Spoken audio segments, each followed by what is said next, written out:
निगरान वज़ीर आला सिंध जस्टिस रिटायर्ड मकबूल बाकिर ने इंटरमीडिएट बोर्ड साल अव्वल 2023 के इम्तहानात में हेर फेर और बेज़ाब्तियों के इल्जामात पर इंक्वायरी का हुक्म दे दिया। 11वीं जमात के नताइज में हेर फेर के बायस पासिंग पर परसेंटेज में कमी का भी नोटिस दे लिया गया है। अहम खबर से आपको आगाह कर रहे हैं। इंटरमीडिएट के नताइज में बेज़ाब्ती सामने आई है। तफसीलात जानेंगे ब्यूरो चीफ कराची अब्दुल हमीद सोमरो से। जी अब्दुल हमीद, मजीद बताइएगा।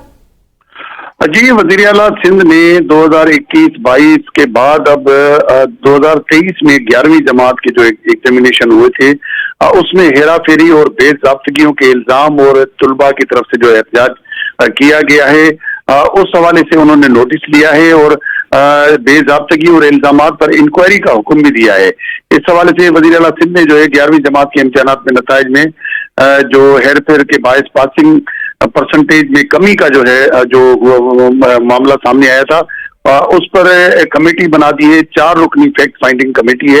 इस कमेटी के चेयरमैन जो है VCNED जो है सरोश लोधी होंगे इसके, जबकि मेंबरान जो है उसमें IBA के executive director doctor Akbar Zaidi और HEC के सेक्रेटरी मोइन सिद्दीकी और एक और मेंबर जो है वो इसमें शामिल है। एक कमेटी जो है साल अव्वल के नताइज में हेरा फेरी साजबात की जांच करेगी। उसके अलावा कमेटी मालूम करेगी कि ऐसी क्या वजह थी कि पासिंग परसेंटेज में बड़े पैमाने पर कमी वाक़ई हुई है।